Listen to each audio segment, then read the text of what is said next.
सतगुरुदेव की जय। बंदी छोड़ कबीर साहिब जी की जय। बंदी छोड़ गरीबदास जी महाराज जी की जय। स्वामी राम देवानंद जी गुरु महाराज जी की जय हो।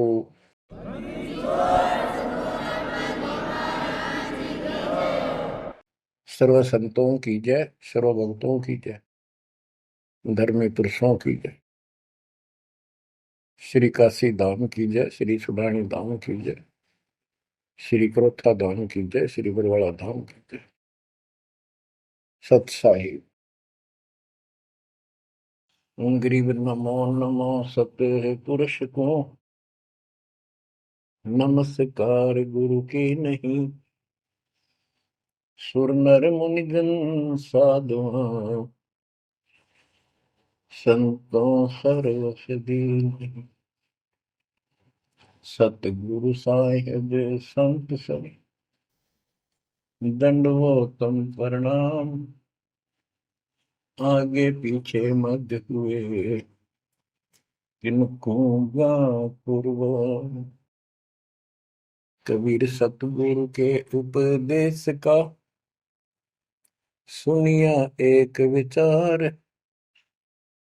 जय सतगुरु मिलते नहीं जाते नरक द्वार। नरक द्वार में दूत सब करते खेचा तान। उनसे कभू नहीं छूटता फिरता चारों खाने।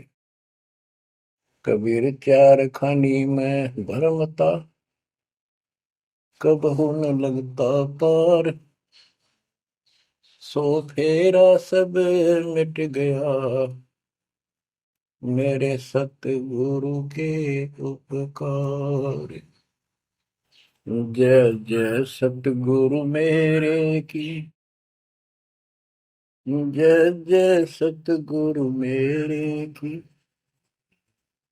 सदा साहिबी सुख से वसियो अमरपुरी के डेरे की। जय जय सतगुरु मेरे की जय जय सतगुरु मेरे की। सदा साहिबी सुख से वसियो सतलोक के डेरे। निर्विकार निर्भय तू ही और सकल वैमान। जी साधो और सकल वैमान। सब पर तेरी साहिबी सब पर तेरी साहिबी। तुझ पर साहिब नाम निर्विकार निर्भय। परमपिता परमात्मा कबीर परमेश्वर जी की असीम श्रद्धा से बच्चों आपको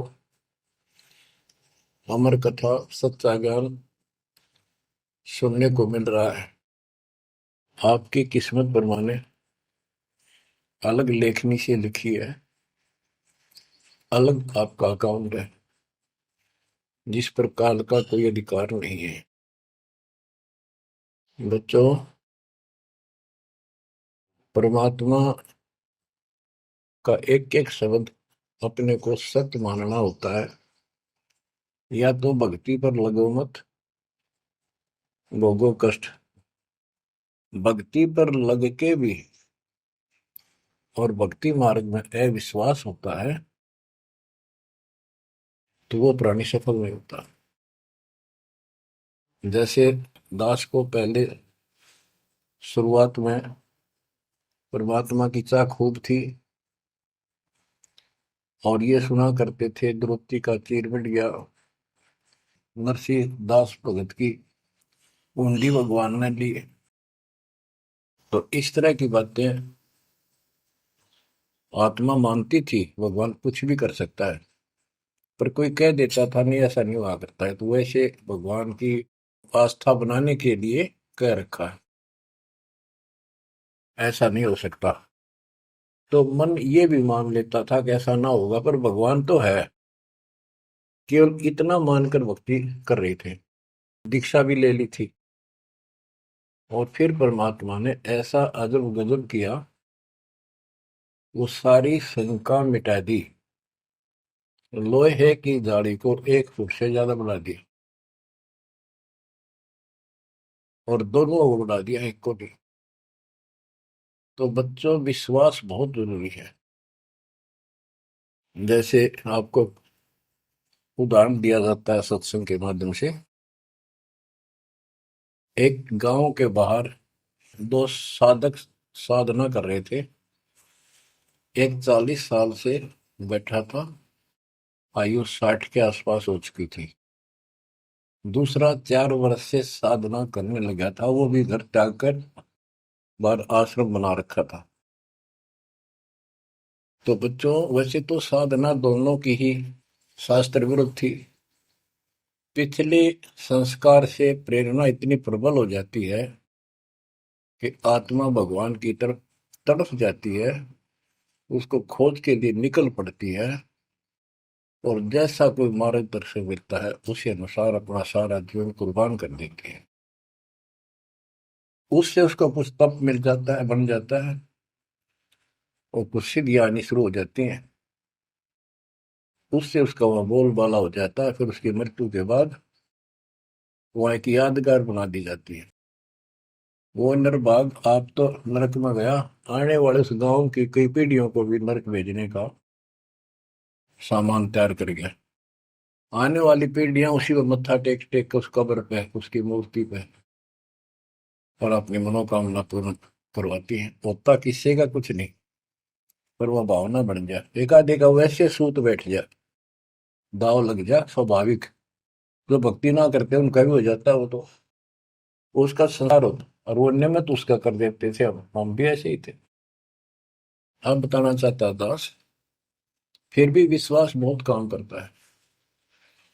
भगवान उसके नंबर देता है अलग से, तो उसकी भक्ति में आस्था अगले जन्म में भी बनी रहती है इस तरह की क्रियाओं से। जो आस्तिक और नास्तिक दोनों क्रिया करता है, वो घर का रहता ना घाट का। एक देवदूत आया करता था ऊपर से, विष्णु जी के लोक से, और वो आकर के उन दोनों भक्तों से काफी देर तक चर्चा परमात्मा की करता था। प्रश्न करते रहते थे, भगवान ठीक है, वहां की व्यवस्था कैसी है। तो वो दोनों, ये देवदूत दोनों भक्तों के पास घंटों बैठ कर जाया करता था। देवदूत से भगवान ने पूछा भी, विष्णु ने, कहा जाता है, ये ऐसे ऐसे आपके भगत हैं, बहुत गजब के, कुर्बान हाथ के लिए तो उस गांव में, और मैं वहां बैठ रहता हूँ कुछ देर जाके, आपके ऊपर तो कुर्बान है। तो भगवान बोले, विष्णु जी बोले, मैं भगत तो एक है, एक तो वैसे टाइम पास करे। देवदूत बोला, जी वो होगा जो 40 साल से आपके लिए कुर्बान घर छोड़ के आया हो। तो भगवान बोले, ना, दूसरा जो 4 साल से बैठा है वो भगत है, उसको मुझ पर विश्वास है और बड़े पर को विश्वास नहीं है। ये बात उस देवदूत का गले नहीं उतरा, ये तो हो ही नहीं सकता। तो भगवान ने समझ लिया कि देवदूत की विश्वास नहीं मेरी बात पे। तो विष्णु जी बोले, भाई एक काम करना देवदूत, आज तू लेट जाना समय से, बस जिस समय जाता है, और फिर वो पूछेंगे कारण लेट होने का, उनको फिर ऐसे बताना कि आज भगवान ने समय दे रखा था कि दोपहर को सुई की नोक में से, जिसमें धागा डर, सुई के नक्के में के सुराख में हाथी निकाल लेगा भगवान, और कहना कि मैं उसको देखने के लिए रुक गया। और भगवान ने हाथी उस सुई के नक्के में के निकाल दिया। वो इसी तरह की किया। देवदूत पहले उसके पास गया, बड़े के पास, क्योंकि उसको भरम था। तो विष्णु जी ने कहा था, फिर ये देखना वो कौन क्या प्रक्रिया करता है, तुझे स्वयं फैसला हो जाएगा भगत कौन है। देवदूत उस बड़े के पास गया, उसने भी ये जाते कारण पूछा कि क्या बात, देवता आज लेट हो गए, आपकी बहुत इंतजार थी और आपके साथ बैठकर भगवान की चर्चा करते थे, अच्छा समय व्यतीत होता था। क्या बात होगी, क्या कारण हो गया, लेट हो गया आप आज? देवगुप्त ने वही बताया कि आज दोपहर को भगवान ने एक लीला करनी थी, वो देख कर आया। तो भगत बोला, क्या लीला की? कि कमाल कर दिया भाई, हद कर दी। भगवान ने एक हाथी को सुई के नक्के में निकाल दिया। इसको देख कर आया मैंने, इसको देखने के लिए रुका था। भगत बोला, 40 साल वाला देवदूत देवता इसी झूठ बोल किसी का जत जा, ये कभी हो सकता है? सुई के नक्के में का हाथी निकल जा, क्यों झूठ बोल रहा है? देवता होकर ऐसी बात कर रहा था। तो उस देव की भैंस उठ गई और उसके सारे अनुभव फेल हो गया। तो भगवान ठीक कह के थे, तो कति डांगर है। जब इसको इतना विश्वास नहीं, भगवान कुछ नहीं कर सकता, तेरे जैसा घसियारा है, फिर भक्ति क्यों कर रहा है? देवदूत उठ कर चल पड़ा। फिर वो 4 साल वाले के पास गया। उसने सोचा, यूं तो माना धमका दे मेरे को, गुस्से होएगा, इसको तो ज्ञान ही कुछ नहीं होगा अभी तक। उस 4 साल वाले ने भी, भगत ने पूछा, देवदूत तो अभी लेट हो गए, आपके आने की बड़ी इंतजार रहती थी, आज तो सोच लिया था शायद नहीं आएंगे, क्या काम हो गया ऐसा कोई, हमें भी बताओ। देवदूत बोला, भाई ये बताऊं, झूठ मैं कह नहीं सकता और सच्ची की शेखर गला उतरती नहीं। भगत बोला, बताओ तो सही क्या बात है? क्या दोपहर को भगवान ने एक लीला करनी थी, मैं उसको देखने के लिए रुक गया। क्या लीला थी?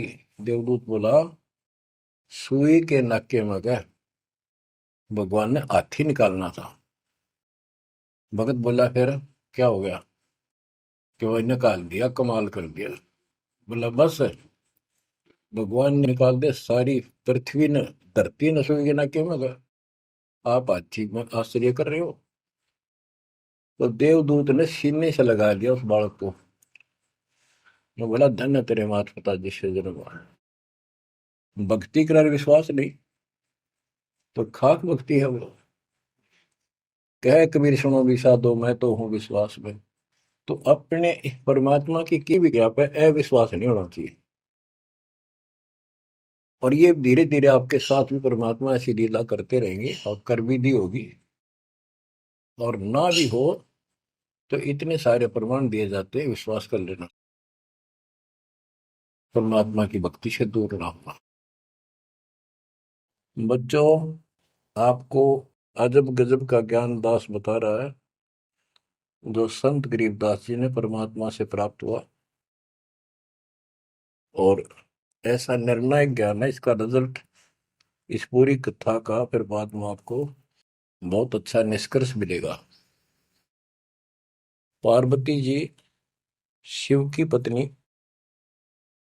और 108 बार मर चुकी थी। 109वें जन्म में भी उसने शिव जी को ही पति बनाया। ये संस्कार था उनका। नारद मुनि ने एक दिन आके पार्वती जी को समझाया कि हे माता, भगवान शंकर जी के पास एक ऐसा मंत्र है जो आपको बता देना, उस नाम के जाप से आप अमर हो जाओगे। अन्यथा आप 108 बार मर चुके हो, और वो भगवान उसकी प्रमाण के लिए आपके शरों की खोपड़ी की माला बना रखी है। 108 है, गिन दिए। पार्वती जी बोली, भाई नारद बिल्कुल सही है, 108 है। मैं पूछती हूँ ये किसके के यू क्या है, तो वो टाल मटोल कर जाते हैं। तो हे माता, आपका जन्म मरण मिट जाएगा। तो वो बोली, भाई ये मेरे बात समझ में नहीं आती कि शिव महाराज जी मेरे से कुछ नहीं छुपाते, और इसने ये कैसे छुपा रखा मंत्र मेरे से बहुत प्यार करते हैं। और बताते हैं, तेरी मृत्यु के बाद मैं बहुत रोता था। तो नारद जी ने कहा, माता अभी तक आप उनको पति मानती हो। जिस दिन परमात्मा रूप देखोगी और उनको एक गुरु रूप में नम्र भाव से प्रश्न करोगी, कति अति नम्र होकर, तब ये गुप्त मंत्र आपको बताएगा। ये मंत्र शिव जी ने किसी को नहीं दिया आज तक, क्योंकि ऐसा किसी का लक है नहीं, ऐसा भाव किसी का है नहीं। तो आपको वो भाव बनाना पड़ेगा जिससे वो आपको अमर मंत्र दे दे। नारद कह के चला गया, पार्वती को बेचैनी होगी माता जी को। शिव जी जब घर आए और दिनों तो वो दूसरे ढंग से बात करा करती,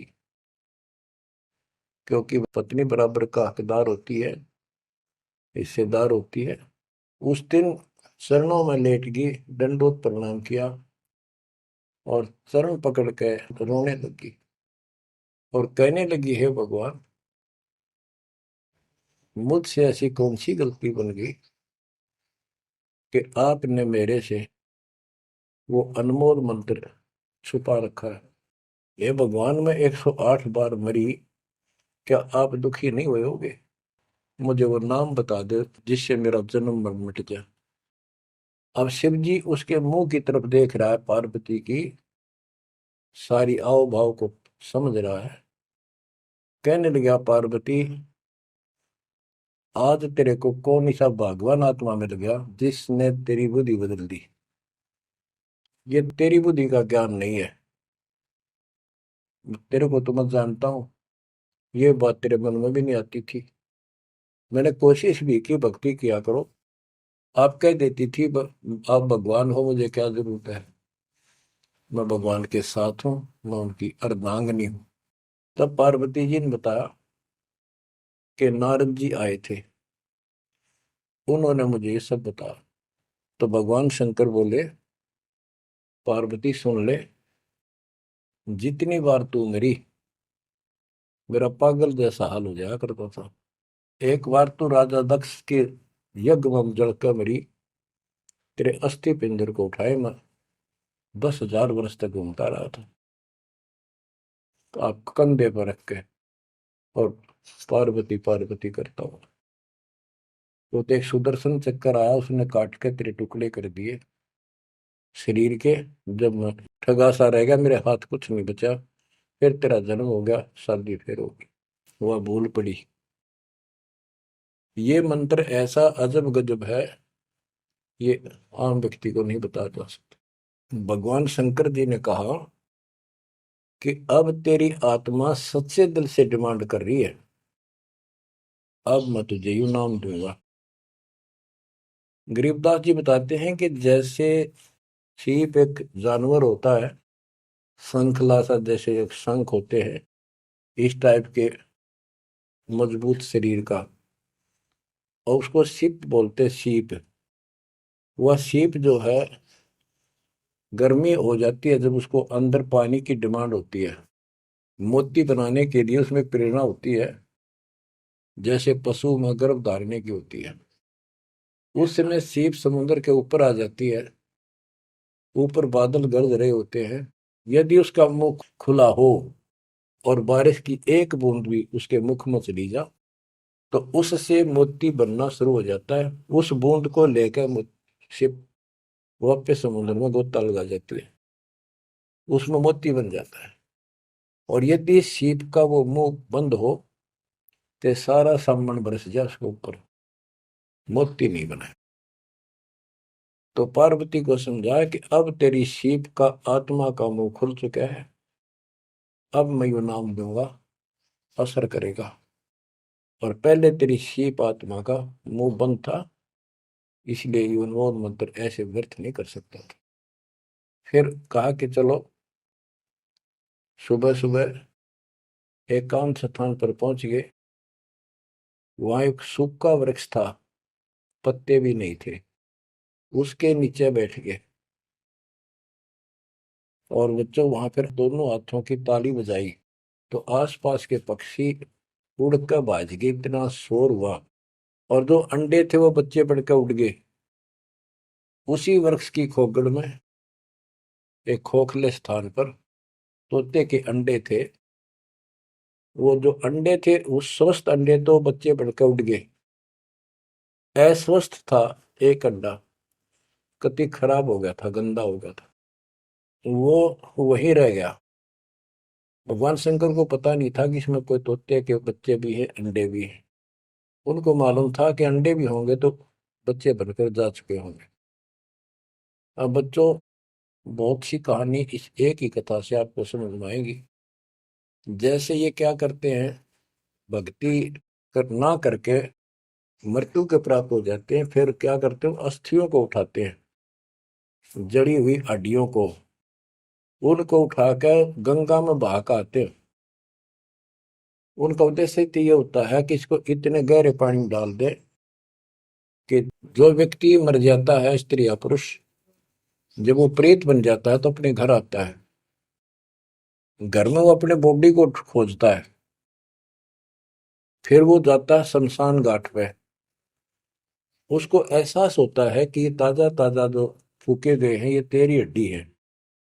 उन हड्डियों को अपनी मान कर उनका चिपक जाता है भूत, और फिर कभी घर और कभी उन हड्डियों के पास वहां चक्कर काटता रहता है और परिवार वालों को तंग करता है। तो क्या कर, इसीलिए उसको उन हड्डियों समेत उठाकर उसने इसी जगह डालते हैं, उसको भेदना नहीं लगता, और वो भटक भटक के चला जाता है।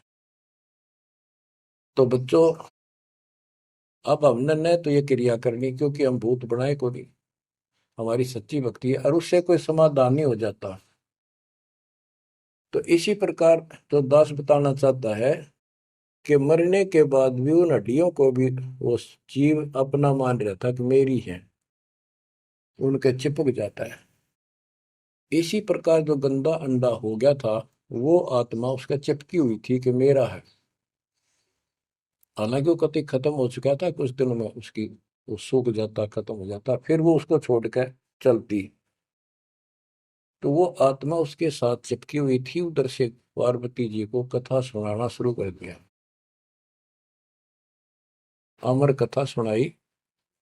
क्योंकि गरीबदास जी कहते हैं, कबीर साहब ने बताया, हम बैरागी ब्रह्मपद सन्यासी महादेव, सोहम मंत्र दिया शिव जी को, वो करे हमारी सेव। तो कबीर साहब ने इन सब को यो अमर ज्ञान सुनाया था, सतलोक वाला, सृष्टि रचना सब सुनाई। भगवान ऐसा है, भगवान ऊपर है, भगवान ऐसा है, वो सबका मालिक है। जब तो मान ली, प्रथम नाम एक ले लिया, किसी को ओम दे दिया, किसी को सोम दे दिया, किसी को श्रीयम हरियम दे दिया, किसी को किलियम। इस तरह इनको अपना बनाया परमात्मा ने। और फिर सोचा था कि दोबारा मैं आऊंगा, अगर इनकी बुद्धि काम करेगी, इनकी आस्था ठीक रही, तो फिर नए सिरे तो मंत्र पहला दूंगा। जब दूसरी बार परमात्मा गए तो इन सब की बुद्धि काल ने फेर दी। इन्होंने सुनी भी नहीं कबीर साहब की बात। तो कबीर साहब वापस आ गए। अब वो ज्ञान शिव जी को था, पार्वती को बताया और मंत्र दिया उसको। अब बच्चों, 5 नाम शिव जी को बताए थे, लेकिन शिव जी विशेषकर एक सोहम मंत्र ही जाप करता है। ये चक्कर ये है कि जो गुरु बताते हैं हम उस पर ना रुक करके फिर मनमुखी जरूर करते हैं कोई कोई। और परमात्मा जी ने, कबीर साहब ने शिव जी को सब कमलों का भेद बताया था। ये योगी था, इससे तो एक कमल भी नहीं सुलझा था, एक भी, और अभी तक नहीं सुलझा है, लेकिन ज्ञान सारा बता दिया था। तो पार्वती को सुनाया जा रहा था ज्ञान, पार्वती यश करती जा रही थी, देखो ये मूल कमल है, आगे चलो स्वाद चक्र है, फिर नाभि कमल है, अर्धा कमल है, उसमें ऐसे ऐसे देवता हैं, कंठ कमल में ऐसा है, त्रिकुटी कमल तक पहुंचा दिया बस। पार्वती जी ध्यान मग्न होगी, उसको नींद आ गई, बोलना बंद कर दिया। उधर से वो पक्षी इस कथा को सुनने से वो अंडा स्वस्थ हो गया तोते का, और ओंकार्य बुलंद आ गया। शिवजी ने देखा आवाज और तरह की आई, पार्वती तो सो रही है, लटके ले रही है बैठी बैठी, आवाज कहाँ से आई। उसने देखा एक पक्षी उस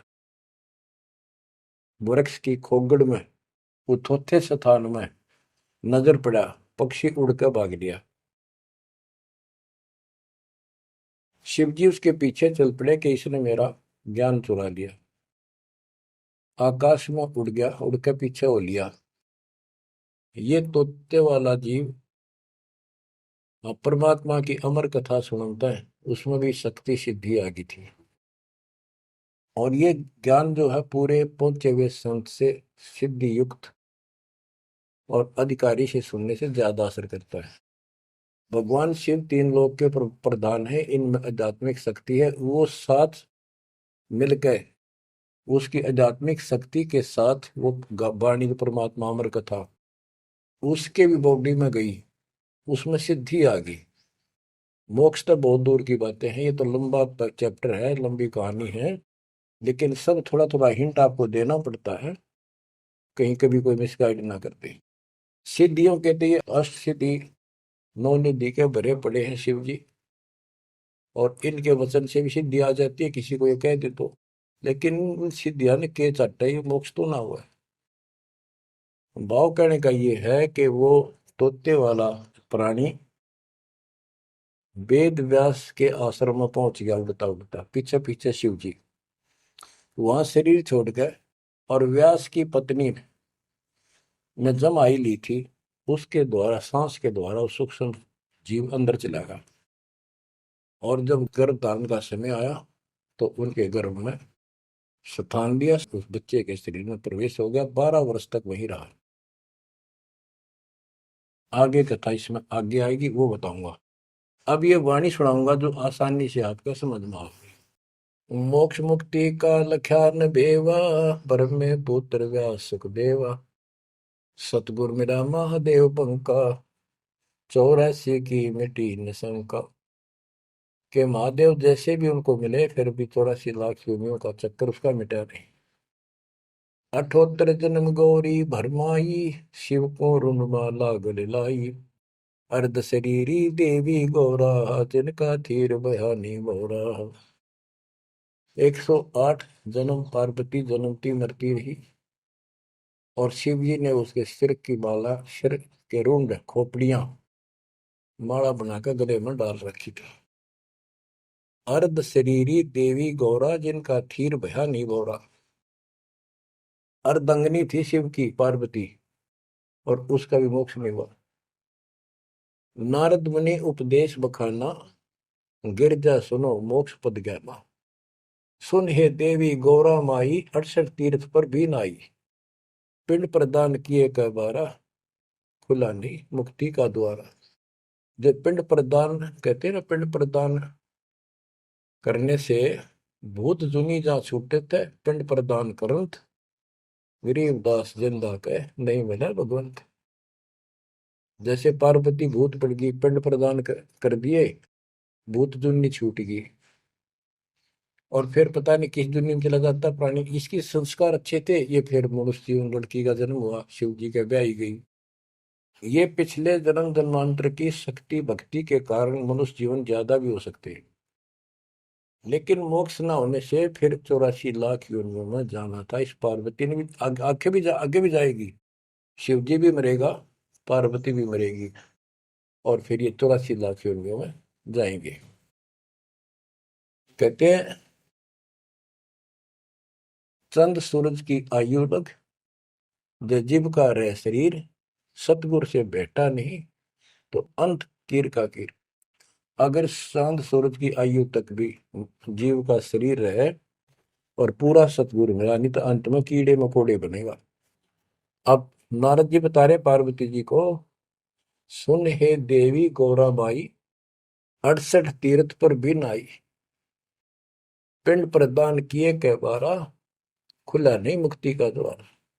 सारे कर्म कांड कर लिए तेरे मृत्यु के बाद, तेरा फिर भी मोक्ष नहीं हुआ, फिर जन्म हुआ। रुंड माला शिव के गले माही, सो देवी तुम जानो माही। ग्रीव रुंड माला शिव के गले, गेजा के सब शीश। भक्ति दुराई देव को ना परसा जगदीश। तो मेरा देवी रूप विशाला, शिव तो पैर रहे रुंड माला। भौतक पर लहो हो जाई, लंबी उम्र शिव कलिमाई। दीर्घायु शिव है अनुरागी, तुम देवी गौरी दिल त्यागी। मूल मंत्र ने नाम सुनाया, ताते कल्प हुए तेरी काया। महादेव देवनपति देवा, जाकी करी न गौरी सेवा। कर बंधन कर शीश नवाओ, तन मन अर्पो शीश चढ़ाओ। शिव है मोक्ष मुक्ति के दाता, तो से भेद कहूं गौरी माता। चरण गहो चिंतामणि केरा, ताते प्राण अभय हो तेरा। कमल रूप देवी दिल कीन्या, नारद मुनि उपदेशी चीन्या। जब आए शिव मंदिर अवधूता, देवी चरण लिए शत्रुपा। अब कहते नारद के कहने से पार्वती जी ने, गौरी देवी ने कतिक पाक साफ दिल कर लिया, कमल की तरह। कमल के ऊपर कोई मैल नहीं होता, ना कोई धूल टिकती है, ना जल टिकता है, ना कोई कीचड़ टिकता है। तो ऐसा साफ दिल किया। और जब शिवजी घर पर आए, उनके चरणों में चरण लिए शत्रुपा। सच्चे भाव से चरण लिए। चरण पकड़ रोवत है बाला, मोरे शीश किए रूपमाला। मोह से भक्ति दुराई देवा, न जाने नी तुम्हारी सेवा। मोह से भक्ति दुराई स्वामी, हमसे भेद कहो निज दामी। मैं अबला हूं बाला बोली, पार निभाओ हमारी डोली। कति चरण पकड़ के कहने लगी, मैं तो बोली बोली सी लड़की हूं, और मेरा बेड़ा पार करो। बच्चों, ये सारी कहानी आपको मौखिक सुना दी। इन वाणियों में सारा इसी का निष्कर्ष है। अब क्या बताते हैं, गृह मूल मंत्र महबूब का ई सुनाओ मोही। पार्वती जी कहती है शिव जी को कि उस परमात्मा का समर्थ शक्ति का जो मूल मंत्र है वो मुझे बता दो। अब इन मूल मंत्र का पता नहीं, जिस भी नाम को ये गुप्त रखते हैं, जो विशेष नाम इनके पास है, उसी को मूल मंत्र मान रहे थे। गृह मूल मंत्र महबूब का ए सुनाओ मोही, युगन युगन के पातक कटे, छूटे तें दिल द्रोही। पूर्व जन्म की कथा सुनाओ, मूल मंत्र हमें शिव गोराओ।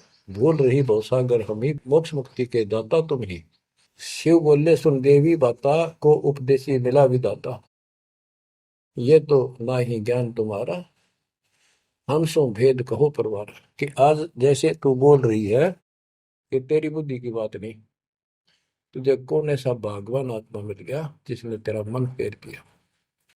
गिरजा कह सुनो शिव स्वामी, तारण तर आदि घरनामी। नारद मुनि उपदेश समोदम, दीन ज्ञान ध्यान प्रमोदम। शिव समर्थ बोले हैं जब ही, गौरी ज्ञान सुनाया तब ही। कोटि कल्प प्रलय युग बीती, ज्ञान ध्यान सब ही परचिति। तुमरा मन नारद मुनि फेरा, सुनो ज्ञान तुम गौरी मेरा। बनखंड चलो गौरी दीवानी, पंछी सुने न हमारी बानी। ऐसे स्थान पर चलो पक्षी भी कोई हमारी बात ना सुन सके। जब शिवकर से लाई तारी, उड़ गए पंछी नर और नारी। जहां एक सूखा तरवर ताक्या, वहां पर एक सूखा वृक्ष देखा। शिव को आसन तहां वहां रखा, उसके नीचे अपना आसन लगा दिया, पार्वती को साथ बैठा दिया। जहां एक गंदा अंडा तिस्माही, तिस जाने तय समर्थ साई। योग असंख्य कल्प बरमाया, पूर्व जन्म कोई पिछला आया। अब तुम सुनो गौरी मेरा ज्ञाना, आसन मुख कर कोटिसाना। आसन पदम लगाओ गौरा, मेर दंड सुधा कर भोगा। गिरिप आसन पदम लगाए कर, भंवर चुड़ाओ सुन। अनहद नादू बाजही, जहां लगाओ तुम। और क्या बताते हैं कि उस वृक्ष की खोगड़ में गंदा अंडा पड़ा था, और उस गंदे अंडे वाले जीव के असंख्य जन्म 84 लाख योनियों में हो चुके थे। यहां से उसके भाग जागे, और तो पक्षी बन के उड़ गए, वो पक्षी बन नहीं पाया। और बाद में उड़ा जब उसने सारी कथा उसके ऊपर असर कर गई। जैसे बच्चों बहुत बार बताते हैं, दास आपको बताता है कि ये अमर कथा जो गरीबदास जी की वाणी है, यह शिवजी वाली अमर कथा से कई हजार लाख गुना ज्यादा शक्तिशाली है, ज्यादा प्रभावी है। अब ये कथा सुनाने का मुझे कोई उद्देश्य नहीं, इसमें से ऐसा निष्कर्ष निकालूंगा आप हैरान रह जाओगे। जैसे एक सर्प कांटे का इलाज करता है, अब तो दवाइयां चल गई, पहले गार्डू होते थे, मंत्र बोलकर जहर तार देते थे। जिसको सर्प ने काट लिया वो अचेत हो जाता था, कति बेहोश जैसे मर गया हो, सांस सांस आते थे। और गार्डू क्या करता है, एक मंत्र 5-4 पंक्तियां होती हैं, उसको सिद्ध करता अपने जीवन में, 5 4 7 10 साल लगा के वो वाणी सिद्ध हो जाती है। फिर तो उसको बोलता रहता उसके ऊपर साथ बैठ के उस सर्प जैसे व्यक्ति पर। उस समय वो सर्प जैसा व्यक्ति अचेत होता है, ना वाणी सुन रहा है ना उसको समझ रहा है इसका अर्थ क्या है। तो कुछ समय के बाद वो उस वाणी के प्रभाव से उस शरीर का विष खत्म हो जाता है और वो व्यक्ति जीवित हो जाता, सचेत हो जाता है। इसी प्रकार बच्चों, परमात्मा की अमर कथा जितना जिस जो सक्षम है उसके मुख से जिस सुनी जाती है, तो उस सत्र का उसको लाभ अवश्य मिलता है। तो ये गंदा अंडा था, इसके साथ जीव चिपका हुआ था। ये गंदा अंडा ना सुन सका था, ना बोल सका था, ना वो कह क्या रहा है शिव जी वो समझ सका था। और उस वाणी के बोलने से वो अंडा भी स्वस्थ हो गया, उसमें बच्चा भी बन गया, उसका पांख भी जाम आई और वो उड़कर भाग भी गया। इसी प्रकार जो आज मानव के ऊपर रहम हुआ है, गरीबदास महाराज जी की अमरवाणी इससे भी ज्यादा स्ट्रोंग है। और ये अब दास के बुक से चला करेंगी अखंड पाठों में, आसपास के पक्षियों पर भी असर करेगी। आसपास के पशु पक्षी जीव जंतु पेड़ पौधों सब का ऊपर ऐसे असर करेगी जैसे इस पर किया था। और ये सब धीरे धीरे यहाँ से शरीर छोड़ते जाएंगे और मनुष्य जीवन पाते जाएंगे। ये सीधे फिर आके मालिक के चरणों में आएंगे। बच्चों, भक्ति जरूर करेंगे, भक्ति करेंगे तो मालिक कहीं ना कहीं उनको मिलेगा। अब मैं सुखदेव ऋषि की बुक सुनाता हूँ, पार्वती का तो दिया। अब एक बात विचार करो कि जहां पार्वती जी को मंत्र मिला, अमर मंत्र मिला, वो नाम मिला भक्ति करने का, यानी वो शिक्षा भई, तो वो स्थान पार्वती के लिए तो अमरनाथ हो सका है। ये जो वहां आजकल जावे हैं मत्था टेकन देखन दर्शन कर, उनके लिए अमरनाथ नहीं है वो। अब जैसे आपने जिस भी आश्रम नाम दान केंद्र पे या कहीं भी दास से दीक्षा ली है, आपका वो स्थान अमरनाथ है। लेकिन उस स्थान से कुछ नहीं लेना देना, मोक्ष नाम से होगा। तो बच्चों, उस स्थान से मोक्ष नहीं है, वो स्थान तो आपको जिंदगी भर याद रहेगा, मुझे वहां दीक्षा मिली थी, बस इतनी बात है। और ये अमर ज्ञान मुझे प्राप्त हुआ था। लेकिन मुक्ति नाम से होगी। और जो बोले आत्मा इतने ऊंचे पहाड़ों पर जाते हैं दर्शन करके आवांगे। अब विचार करो, जैसे दास ने बहुत बार समझाया आपको, ये तीर्थ क्या होते हैं, ये धाम क्या है। जैसे पार्वती को वहां नाम लिया, नाम लेकर अपने घर ना आएगी, अब भक्ति करिए, वहां क्या रखा है। अब जैसे तीर्थ हैं, वहां किसी ऋषि ने भगत ने कोई तालाब का सहारा तक है, क्योंकि पहले पानी नहाने धोने का पीने का तालाब ही होते थे, कुएं भी बहुत गहरे होते थे, एक आदमी नहीं खोद सकता। तो वहां बैठ कर अपनी भक्ति करता था, जैसे भी उसने डले डोए। क्योंकि सत साधना तो आपको ही मिली है, पूरे विश्व को चार चार युग के बाद मिलेगी। तो वो जैसे भी तप किया, कुछ किया उसने, जैसा भक्ति की, उस आधार से वो उस लोक में चला गया। और अब वहां कुछ नहीं। अब जैसे हम किसी का एक हमाम दस्ता ले आते थे और उसमें सामग्री कूटते हवन की और वापस दे देते मांझ धो के, हमाम दस्ता होता है लोहे का उखड़ सा, एक डेढ़ एक फुट का उसका मुसड़ सा होता है लोहे का ही, उससे वो कूटते हैं जैसे चटनी कुटे आ रहे कुंडी में। तो हमाम दस्ते में थोड़ी बहुत स्मेल थी, और 5-4 दिन में वह भी खत्म होगी। जिसका मांग के लाए थे उसको दे आए, तो उन घर वालों ने महसूस हुआ कि इसमें कुछ स्मेल आवा है, तो कोई सामग्री कूट रखी है। और कुछ दिन के बाद वो स्मेल भी खत्म होगी, और वो सामग्री सारी कति साफ करके अपने घर रख ली।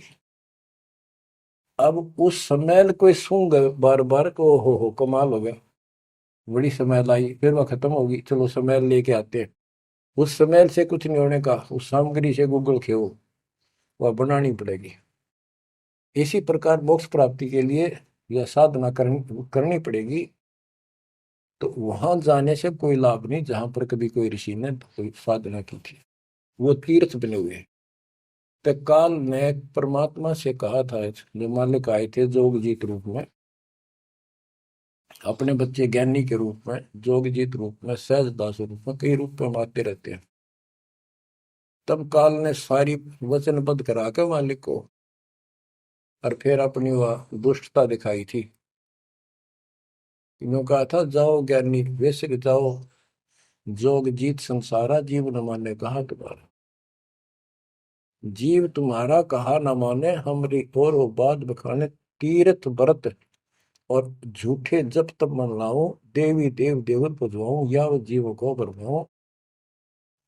द्वादश पंथ करूं मैं साजा, नाम तुम्हारा ले करूं आवाजा।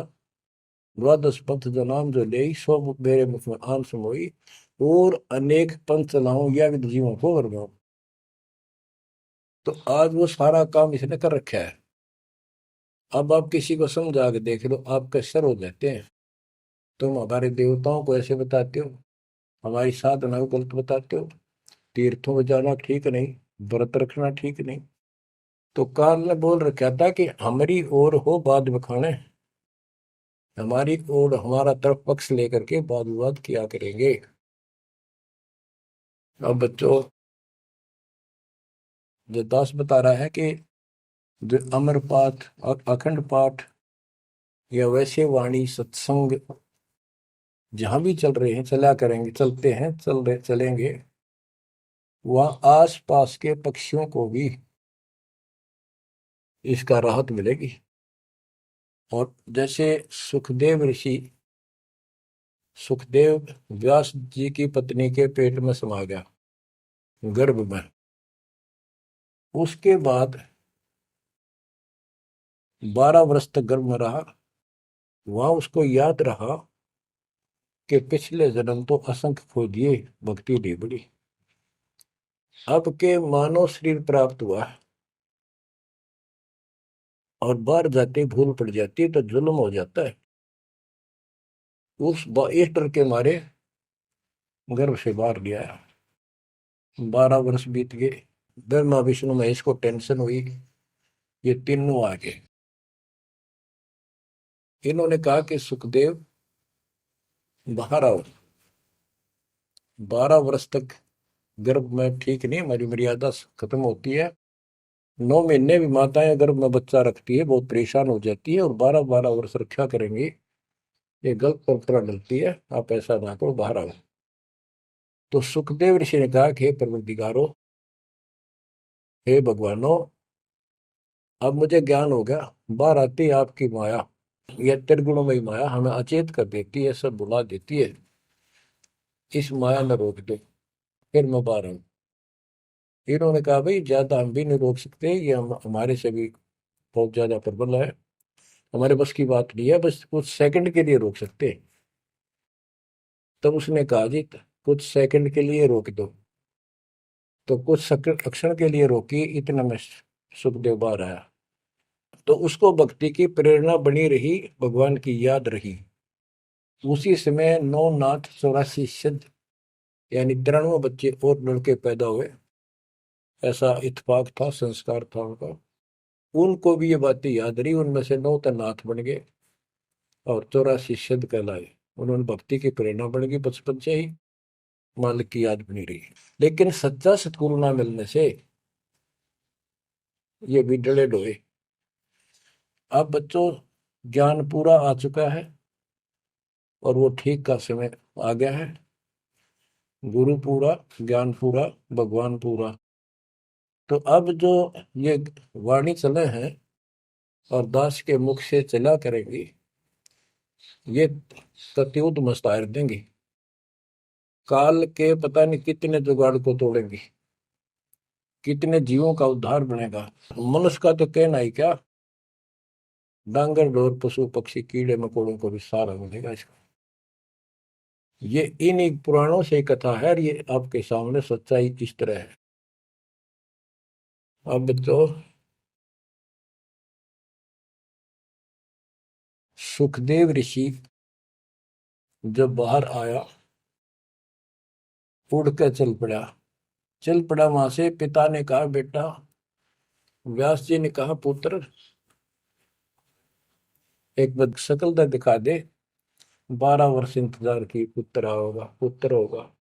तब उसने कहा एक देवा दूतम, कोई किसी का पिता नहीं पूतम। पिताजी पता नहीं कितनी बार तू मेरा पिता बन लिया, पता ना कितनी बार मैं तेरा पिता बन लिया। अब मुझे समझ में आ गई है, मैं आपकी तरफ देखूं नहीं, मेरा मोह बन जाएगा। ये छूत की बीमारी है, ये मोह। ये विस्तार से फिर कभी बताएंगे। और ये हम आप लावा जान के, लेकिन ये उसकी गलती थी। ज्ञान ना होने से इसने इतना ही समझ थी तो वो उस समय गलती कर गया। चलो जो भी इसकी सोच थी, उस आधार से ये वहां से चल पड़ा। पिता पीछे पीछे मोह में दूर तक गया, वहां से आकाश में उड़ गया, अंतर्ध्यान हो गया। आगे जाके फिर प्रकट हो गया। अपनी और नाल जो बच्चे की नाभि से, माँ की नाभि से चिपकी होती है, वह गेल बाहर आकर टूट गई, टूट कर बाहर आ गई। वो बाद में काटा करते हुए बिना कटवाई कंधे पर घेर कर उठ गया, आगे काटूंगा। अब आकाश में उड़न की सिद्धि उसमें उस मंत्र से आ गई, वो अमर कथा से। अमर कथा में शिव जी ने पूर्ण परमात्मा की महिमा बताई, जो कबीर साहब ने उसको सुना रखी थी। इसमें काफी प्रकरण है, अब इतना समय नहीं जो मैं वो सारी बताऊंगा आपको। कभी परमात्मा ने दया की बड़ी जेल में, फिर उनको विस्तार से समझाया करेंगे। तो कहने का भाव ये है कि सुखदेव ऋषि को अभिमान हो गया कि मैं बहुत बड़ा सिद्ध पुरुष हूं, आकाश में उड़ जाता हूं। तो बच्चों स्वर्ग में जाने लग गया, और स्वर्ग के देवता ऋषि महर्षि सब उसको, उसकी जो है ना पूरी वो करें, सम्मान करें, उसकी आरती तारे कि बड़ा धन भाग है तेरे, बड़ी सिद्धि प्राप्त कर ली। इन इतना पता सिद्धि आएगा, और जन्म से ही छोटी उम्र में आपको इतना कुछ प्राप्त हो गया, आप तो बड़े पहुंचे हुए हो। तो सब उसकी खूब अच्छी तरह प्यार रखे, महिमा गाओ। एक दिन उसको, उसने स्वर्ग में जाने की इच्छा व्यक्त की विष्णु जी के लोक में। वहां उसको इसलिए नहीं जाने दिया कि उसका गुरु नहीं था। विष्णु जी तक बात गई। विष्णु जी ने पूछा कि हे ऋषि जी, आपने गुरु नहीं बना रखा? अगर नहीं, गुरु की क्या आवश्यकता है महाराज, ये गुरु बना रहे वो नहीं आ पाए और मैं बिना गुरु के आ गया। विष्णु भगवान बोले ठीक है, वो अलग बात है, या वही रह सकता है जो पहले गुरु बनाओ। फिर एक बीमारी और अहंकार के, मेरे बराबर पृथ्वी पर कोई गुरु नहीं, मैं बाल ब्रह्मचारी, वहां कोई ऐसा संत नहीं, मैं बनाऊं गुरु किसको? विष्णु जी ने कहा कि राजा जनक मेरे परम भक्त है, आप उनसे दीक्षा लो। यूं कह के विष्णु जी चले गए, उसको बाहर निकाल दिया पार्षदों ने। वो स्वर्ग में आए, वहां सारी कथा बताई। फिर अन्य स्वर्ग, कोमर स्वर्ग, फिर ऋषियों के पास आए नीचे, उनको बताया तो सब ने कहा कि सुखदेव बहुत बड़ी गलती कर रखी है, गुरु नहीं बनाएगा, गुरु नहीं बनाएगा तो गधा बनेगा। तो पिछले जन्मों में उसको एकदम वो रील सी चल गई कि मैं कभी गधा बना था एक बार, और अंधा हो गया, स्वामी ने छोड़ दिया, कुमार ने, और मैं भटकता भटकता इन नाले में फंस गया। मेरा पुड़ी बना ली लोगों ने, आन जान लागे। मैंने कहा नहीं, भटक के भूखा मर के, भूखा होकर तो मरा, प्राण निकले। उस भय से उसको चिंता बनी। फिर अपने पिता के पास वापस आता है। व्यास जी देख के बड़े खुश हुए कि बेटा आ गया। सारी बात पूछी तो सारी अपनी समस्या बताई पिताजी के सामने। पिताजी ऐसे ऐसे बात है, भगवान ने कहा कि राजा जनक को गुरु बनाओ। तो व्यास जी, क्योंकि जितने भी महापुरुष हैं वो एक सुर में बोलते हैं, उनको इतना ज्ञान तो है, गुरु बिन बात नहीं बनती। उसने विशेष ज्ञान तो सुना नहीं था, वो बैटरी चार्ज होगी, उसने उड़ा उड़ा फिरा था, उससे ज्ञान था ही नहीं इसको। तो व्यास जी बोले, रे बेटा, मैं तो खुश था, चलो बेटा ना मेरे पास आया, पर यूं चर्चा तो चल रही है व्यास का बेटा इतना पहुंचा हुआ है। अब तने गुरु नहीं बना रखे, मैं तो तुम्हें कमाल कर दिया। तो दो कोड़ी का जीव नहीं, कल नहीं ये तेरा प्राण छूट जाएंगे या बैटरी खत्म हो जाएगी और नरक में जाएगा बेटा। गुरु बिन बात पड़ती है। तो आखिर में हार कहने बोला, हे गुरुदेव, हे पिताजी, मैं कैसे गुरु बनाऊं राजा जनक को। राजा जनक गृहस्थी भाई, ओए होए, और कैसे शीश निभाऊं जाए। जनक विदेही राजा भाई, कैसे शीश निभाऊं जाई। ओहो। सुखदेव बोले, ज्ञान विवेक का हमने स्त्री का मुख नहीं देखे। तो उसके पिताजी बोले, जो भगवान ने कह दिया, और तू अब भी अगर मगरब कर रहा है, एक अन्य का जीव नहीं, तेने ज्ञान भी क्या आएगा, कहाँ जाएगा फिर तू। वहां तेरे को पढ़ने नहीं देंगे स्वर्ग के अंदर। जो मरता क्या नहीं करता, राजा जनक के द्वारे गया, वहां चरणों में मत्था टेका और अपने कल्याण का मार्ग पूछा।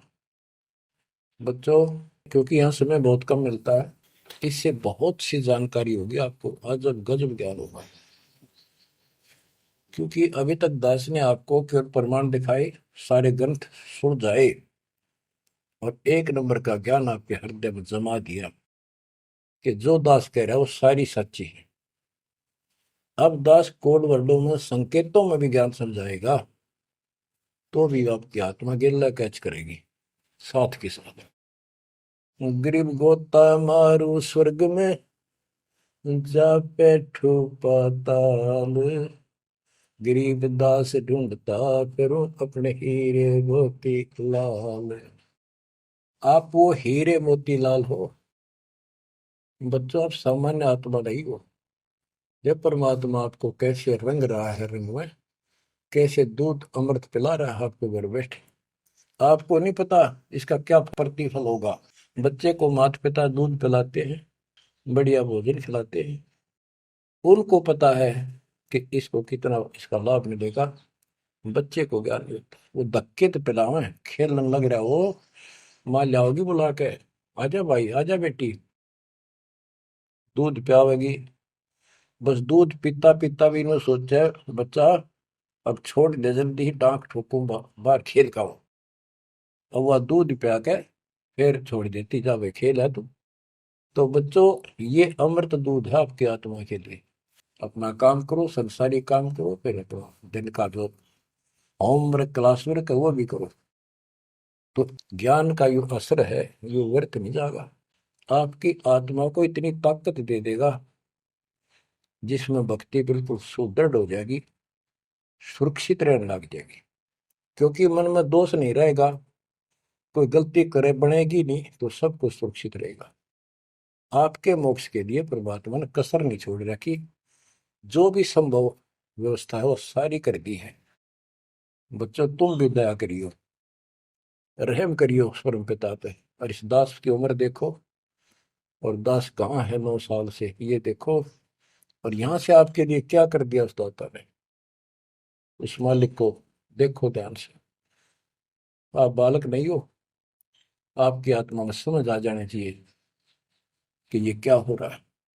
कुर्बान हो जाओ, संसार की भूल जाओ बातों को, जो ज्ञान हम देते हैं उसके ऊपर समर्पित हो जाओ, तन मन धन सब अर्पिए, भक्ति मुक्ति के काज, जिनके उर में बंदगी के इंद्र का राज। बच्चों, इंद्रिय कर्म न लग लगार, जो भजन करे नर सुंदरे, गरीब दास जग कीर्ति होगी, जब लग सूरज चंद्रे, जब लग सूरज चंद्रे। बच्चों, आने वाली पीढ़ियां आपको भी याद करा करेंगी, जब तक चांद सूरज रहेंगे आपका नाम रहेगा कि हमारे कौन माता पिता, कौन दादा परदादा दादी इसे अमृत ज्ञान को हमारे कुल में लाए थे। आने वाली पीढ़ियों के उद्धार के लिए तुम जिम्मेवार हो, कुर्बान हो जाओ। परमात्मा आपको मोक्ष दे, सदा सुखी रखे। सत साई।